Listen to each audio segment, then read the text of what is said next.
देखिए बेटा, आज हम अपना नया टॉपिक शुरू करते हैं। नए टॉपिक में नया कोर्स, नए कोर्स में जो बुक है जो मीडिया से रिलेटेड है, अभिव्यक्ति और माध्यम। ये कोर्स पहले भी चलता था। इस कोर्स से अभी जो कोर्स गया इससे पहले उस समय भी यही चलता था।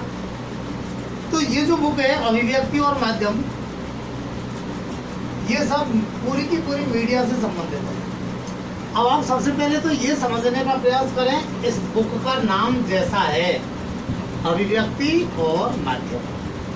अभिव्यक्ति का मतलब होता है हमारे विचारों को व्यक्त करना, हमारे विचारों को व्यक्त करना, हमारी बातों को व्यक्त करना, प्रकट करना, कहना। ठीक है ना? कुल मिलाकर के आप यूं कहिए,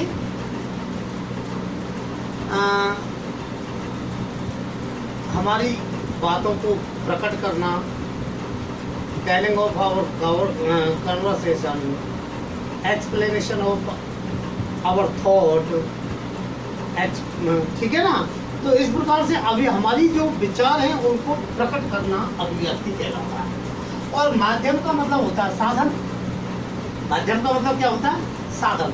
यानी हम अपने विचारों को लोगों तक किन साधनों के माध्यम से पहुंचाते हैं, किन साधनों के माध्यम से पहुंचाते हैं। अब इसमें पहला जो शब्द है जनसंचार। चैप्टर पहला है तो जनसंचार। इसके बारे में मैं आपको थोड़ा सा पहले इस शब्द के बारे में आपको समझाता हूँ। जनसंचार से पहले हम लेते हैं शब्द पूरा संचार। कौन सा? संचार। आप जानते हैं, आप पढ़ते हैं, सुनते हैं, संचार के साधन। अब संचार का मतलब होता है एक स्थान से दूसरे स्थान पर पहुंचाना। ये जो है चर धातु, ठीक है ना? चर धातु और समुपसर्ग।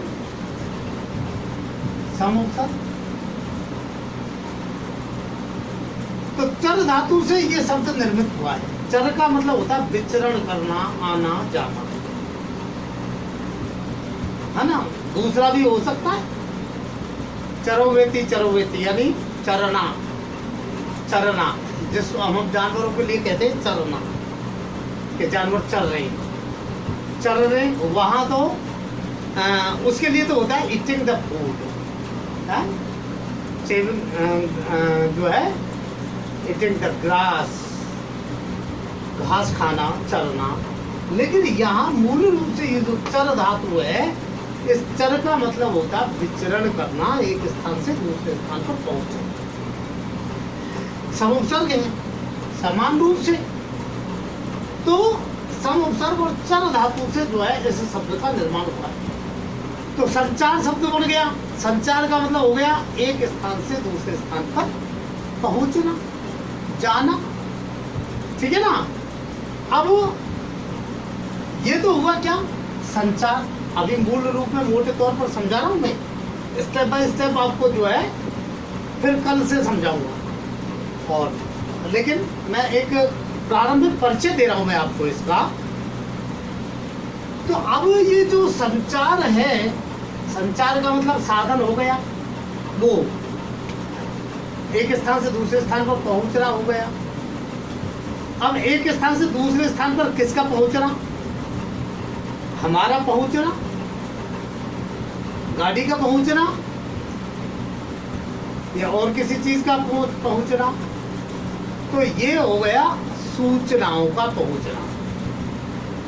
किसका पहुंचना? सूचनाओं का पहुंचना। सूचनाओं का, जब सूचनाएं एक स्थान से दूसरे स्थान पर पहुंचती हैं, उन सूचनाओं को संचार कहते हैं। दूर संचार विभाग आपने अच्छी तरीके से सुना। डाक विभाग है, पोस्ट ऑफिस है, टेलीकॉम विभाग है, ये सब दूर संचार विभाग है। ठीक है? तो ये क्योंकि ये एक स्थान की सूचना को दूसरे स्थान पर पहुंचाते हैं। अब इस संचार में जन शब्द क्यों जुड़ा? जन का मतलब है जनता, आम जनता, पब्लिक, दुनिया। जब कोई सूचना एक साथ करोड़ों लोगों तक पहुंचती है, एक साथ करोड़ों लोगों तक जब कोई सूचना पहुंचती है, वो कहलाती है क्या? जनसंचार। क्या कहलाता है वो? जनसंचार। आप जानते हैं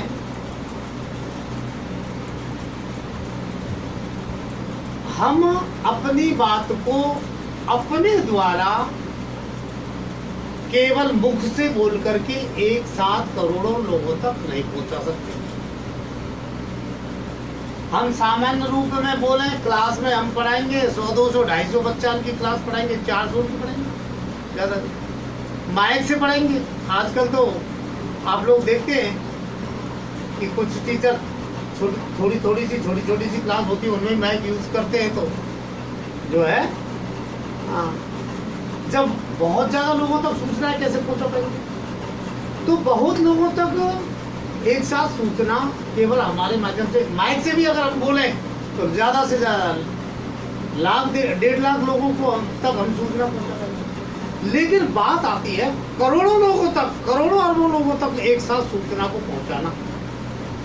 जब हमारी कोई भी सूचना करोड़ों लोगों तक एक साथ पहुंचती है तो वो ऐसी सूचना, ऐसी बात कहलाती है जनसंचार।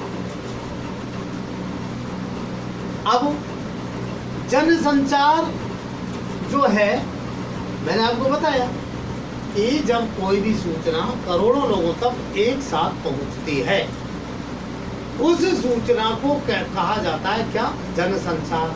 अब जनसंचार चूंकि अब करोड़ों लोगों तक किसके माध्यम से पहुंचे? करोड़ों लोगों तक किसके माध्यम से पहुंचे? तो करोड़ों लोगों तक किसी साधन के माध्यम से पहुंचती है।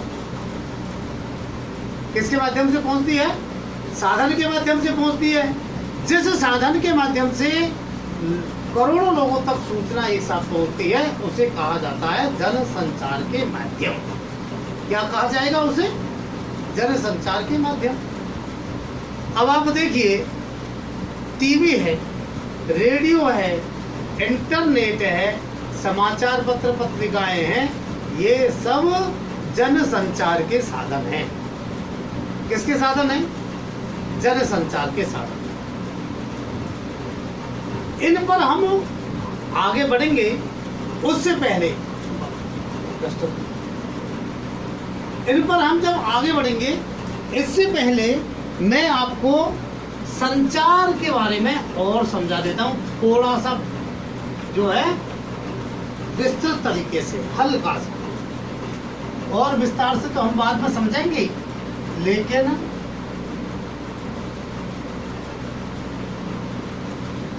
देखिए जो संचार है वो संचार मूल रूप से 2 प्रकार का होता है। मौखिक संचार और अमौखिक संचार। मौखिक संचार और अमौखिक संचार।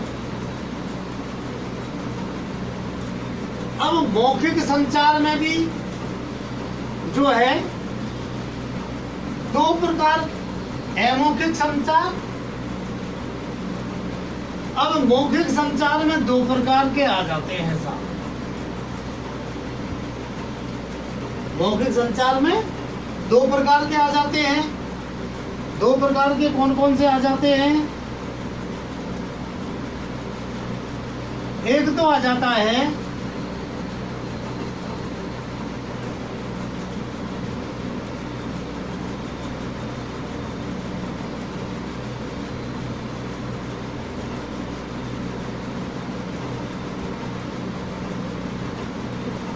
अंतरवैयक्तिक संचार।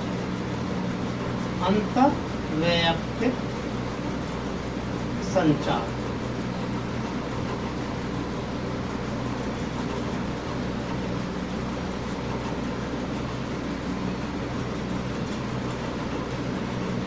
एक आ जाता है अंतर्वैयक्तिक संचार। अंतर्वैयक्तिक संचार,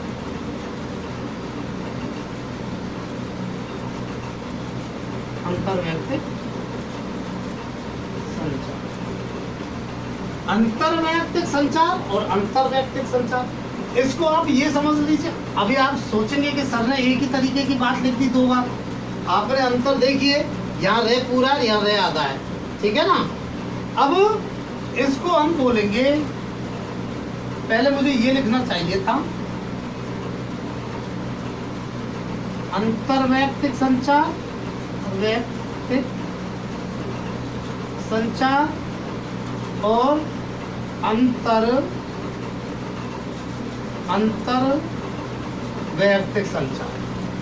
अब देखिए ये 2 प्रकार के संचार हो गए, अंतर्वैयक्तिक संचार और अंतर्वैयक्तिक संचार। इसको हम अंग्रेजी में इंट्रापर्सनल कम्युनिकेशन कहते हैं। इंट्रापर्सनल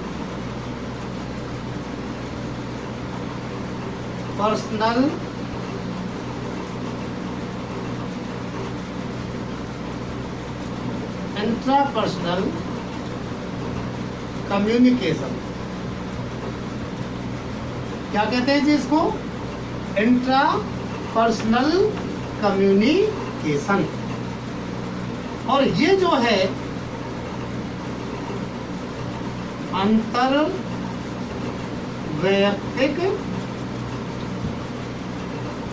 संचार, ये संचार जो है इसको बोलते हैं इंटरपर्सनल कम्युनिकेशन। Interpersonal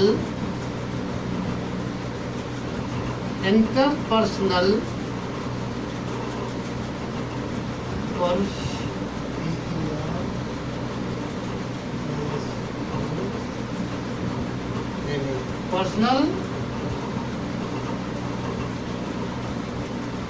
communication.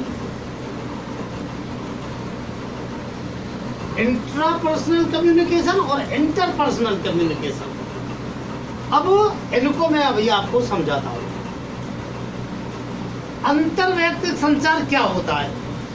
केवल हम संचार शब्द को समझ रहे हैं अभी, क्योंकि जनसंचार में हम बाद में जाएंगे। अंतर्वैयक्तिक का संचार का मतलब होता है हमारे मन के अंदर का संचार। आप जानते हैं, आप में से भी कुछ लोग ऐसे होंगे जो कभी कभी स्वयं से बातचीत करते हैं, अकेले से बातें करते रहते हैं, या गाने गुनगुनाते रहते हैं,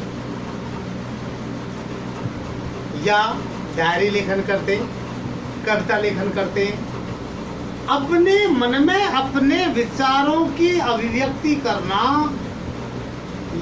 खुद से बात करना, गाने गुनगुनाना, ये कहलाता है क्या?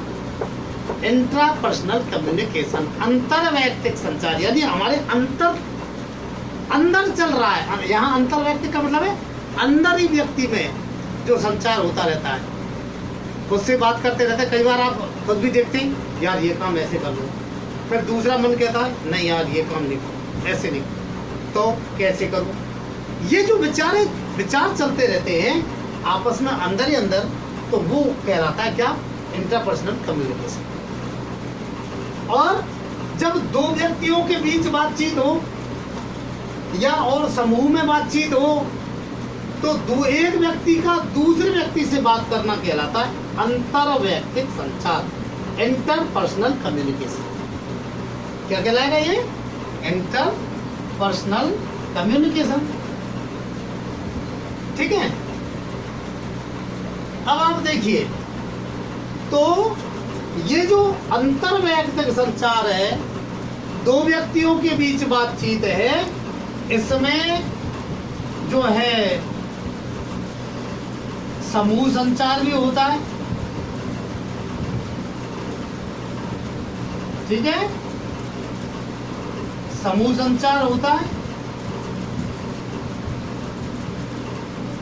इसके अलावा इसमें जो है दो व्यक्तियों के बीच भी संवाद होता है, समूह संचार,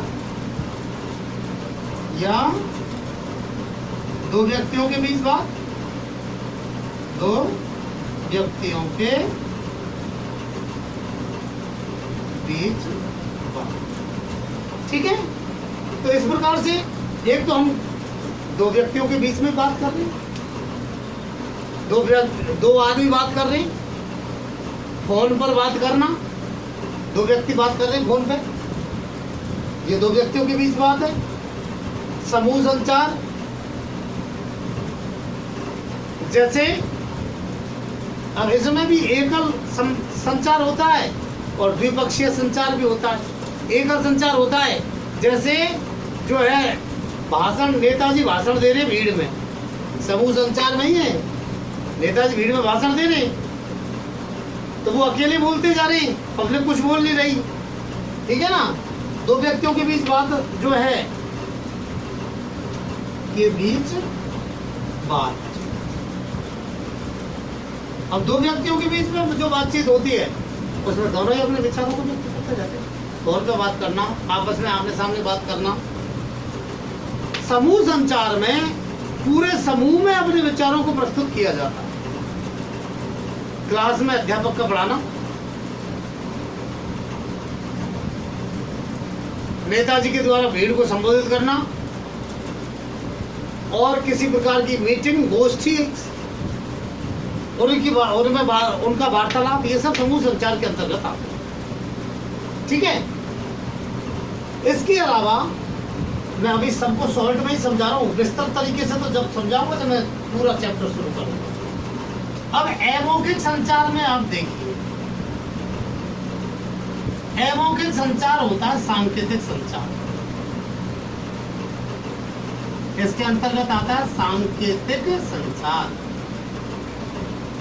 सांकेतिक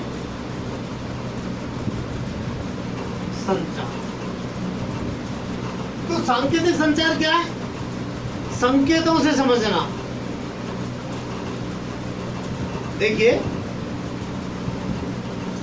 आप लोग किसी को टाटा करते हैं, कंधे उचकाते हैं, हाथ मिलाते हैं, अंगूठा दिखाते हैं, उंगली दिखा करके टॉयलेट करने जाते हैं, या फिर जो है और किसी प्रकार की मुंह से, आंखों से जो भी एक्टिविटीज करते हैं, वो सब की सब संकेतों में आती है। लाल बत्ती, हरी बत्ती, सिग्नल लाइट, ये सब संकेत है। संकेत कहते हैं कि नहीं, सिग्नल पर लिखा रहता है संकेत, तो ये सब संकेत है। तो ये संकेतों से भी हम समझ जाते हैं। अभी मैं ये कहूँ, किसी लड़के, जो लड़का सामने बैठा है उससे कह दूँ तो वो समझ जाएगा कि मुझसे खड़ा होने के लिए कह रहे हैं सर, और वो खड़ा हो जाएगा। ठीक है ना, तो संकेत समझ गया। संकेतों से भी तो हमारे विचार, हमारी सूचना बालक तक पहुंची किसके माध्यम से? ऐसे सारे के माध्यम से, संकेत से समझ गए। ठीक है ना, कोई आदमी कुछ बात कहने लगता है और दूसरा वाला जो कह देता है, यानी कि मत कहो, मुंह से नहीं बोला लेकिन संकेत से समझा दिया उसने, मत कहो, आंखें मचका दी। तो ये सारे के सारे संकेत हैं, ये सांकेतिक संचार। ठीक है ना।